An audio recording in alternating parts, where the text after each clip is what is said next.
sejam todos muito bem-vindos. Vamos falar hoje sobre um tema muito importante, felicidade e produtividade nas organizações. Esse tema é um tema muito falado no momento e a gente vai trazer aqui alguns gatilhos e pilares para trabalharmos ele no nosso dia a dia e nas nossas empresas. Vou falar um pouco sobre mim. Eu sou a Sônia Nogueira, fundadora da Moara RH Consultoria, formada em marketing de relacionamento, pós-graduada em gestão de pessoas e psicologia organizacional. Tenho uma certificação pelo Instituto Feliciência, que é um dos institutos especializados em trabalhar a felicidade no trabalho, o que me trouxe bastante conhecimento e forma de medir a felicidade nas empresas. Medir e trabalhar para melhoria ou para manutenção. Então, falando sobre felicidade, para você, o que é felicidade? Vocês receberam um formulário onde, no primeiro espaço desse formulário, a gente está pedindo para vocês descreverem para vocês o que é felicidade. Eu vou pedir para vocês fazerem então esse exercício e daqui a pouquinho a gente volta a falar um pouquinho mais. Bom, então, o que é felicidade por outros olhares que não os nossos? No dicionário, coloca no Google, busca lá no dicionário qual é o significado da felicidade e ele traz que é um estado de feliz, é uma qualidade ou estado de feliz, um estado de consciência plenamente satisfeita, satisfação, contentamento, bem-estar e no segundo momento fortuna e sorte. Então isso é um significado bem pragmático do que é felicidade, bem técnico do que é felicidade. Pelo olhar da Sonia Lyubomirsky, que é uma psicóloga especialista em felicidade nas empresas, uma pessoa que trabalha dentro das empresas buscando entender o contexto felicidade, ela traz um significado bem interessante, que a felicidade é uma experiência de alegria, contentamento ou bem-estar, combinada com a sensação de que a vida é boa, significativa e vale a pena. Interessante que esse significado que ela trouxe tem a ver com uma conquista, com o sentimento de algo que você atingiu, de que faz sentido para você, tem pertencimento, tem muitos gatilhos envolvidos dentro desse significado para essa psicóloga. E para Aristóteles, se a gente pensar lá no passado, então entendemos assim que felicidade não é um tema que está sendo tratado agora, é um tema que já vem sendo tratado há muitos anos, acho que é um tema, ponto de interrogação para a humanidade há tempos. Aristóteles dizia que a felicidade é o fim que todo ser humano busca, ou seja, o bem e desejo maior que guia todas as ações humanas. Então é inerente ao ser humano buscar a felicidade. Nós nascemos e estamos o tempo inteiro buscando a felicidade. E por que será que índices como esses que nós vamos compartilhar aqui sobre infelicidade no trabalho são tão altos? Né? É o que nós vamos entender um pouquinho aqui no decorrer do nosso bate-papo. De 2023, pesquisa Gallup, então bem recente, trouxe que 77% das pessoas não estão engajadas nos seus trabalhos. 59% dos profissionais no mundo são quit quitters, saem silenciosamente das empresas. 44% das pessoas colaboradoras estão estressadas e, olha isso, 51% das pessoas colaboradoras estão procurando emprego, ou seja, elas estão empregadas, mas não estão satisfeitas e estão procurando outros empregos.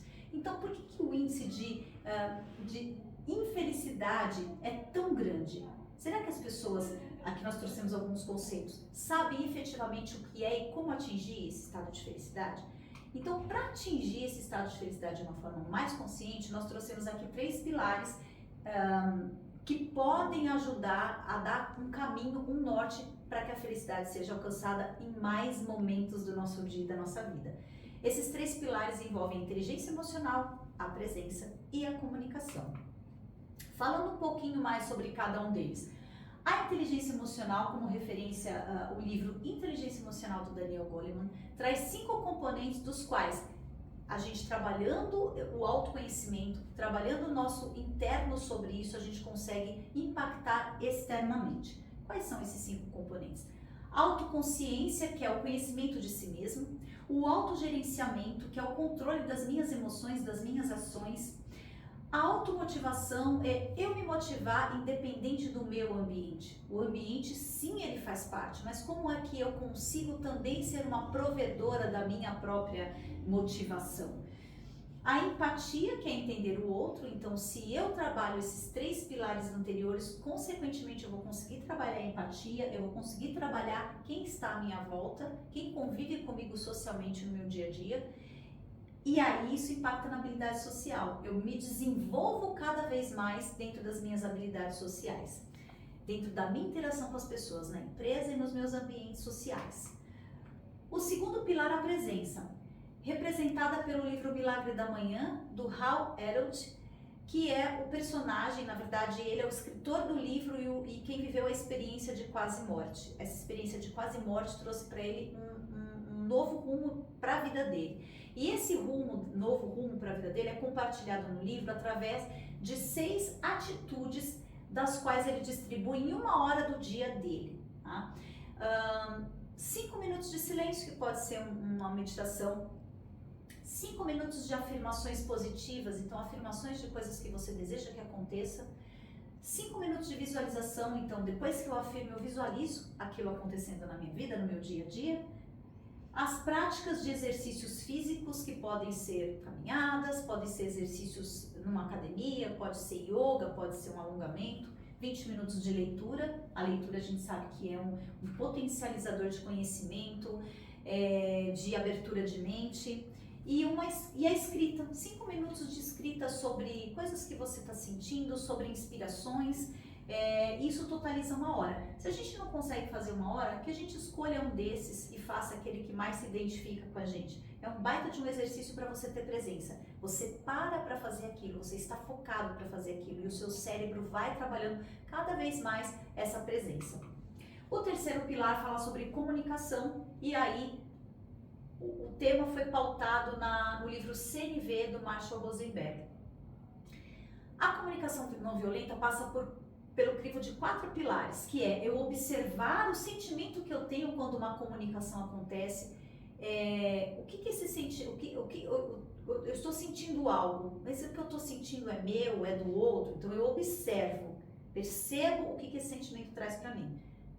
Então, observo o sentimento e vejo qual a necessidade que esse sentimento me transmite. É algo para mim, para o meu ego? É algo que é um sentimento coletivo? É indignação? É curiosidade? O que esse sentimento traz? E aí eu faço o meu pedido depois que eu fiz essa análise dos 3 pilares anteriores. O que a gente evita? Julgamento é algo que é inerente ao ser humano. Nós julgamos o tempo inteiro. Mas como é que a gente transmite esse julgamento? Esse julgamento simplesmente bate e a gente manda?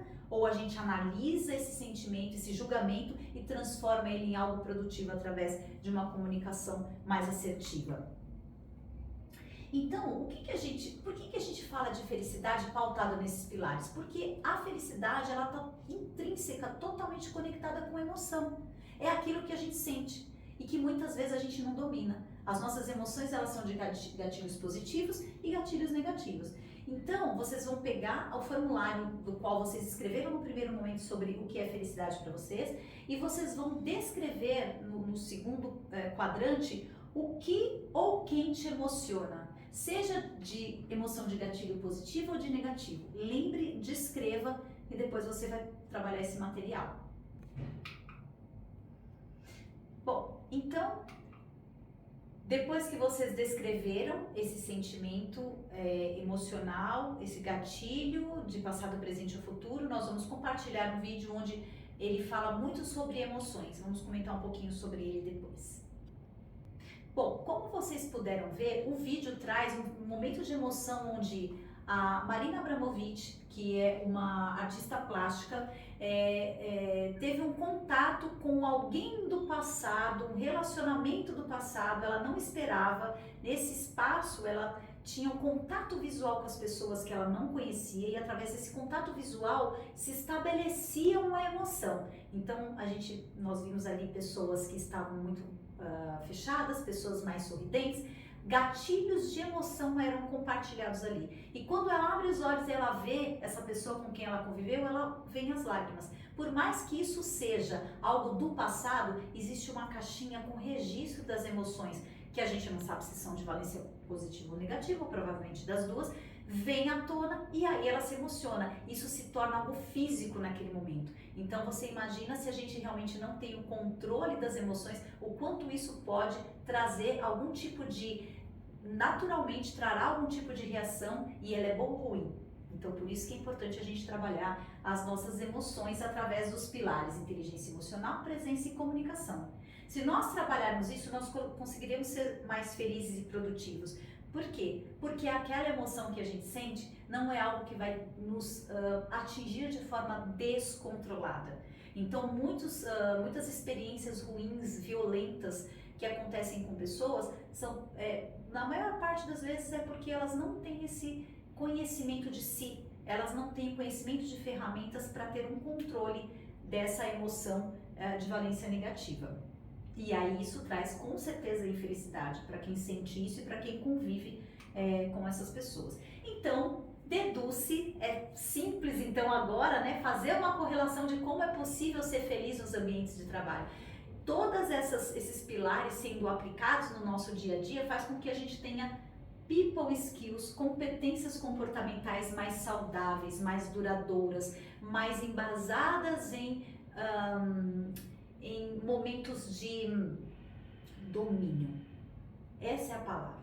A gente não vai conseguir dominar as emoções o tempo inteiro, nem conseguir ser feliz o tempo inteiro, mas a gente pode ser, dentro do nosso ambiente de trabalho, porque estamos falando corporativo, mas isso se refere à nossa vida cotidiana, nós seremos mais resolutos em conflitos e estresse, nós seremos mais adaptáveis, inovadores e criativos. Vamos gerir mais o nosso tempo, não desgastando tanto o nosso tempo com problemas que não trazem solução.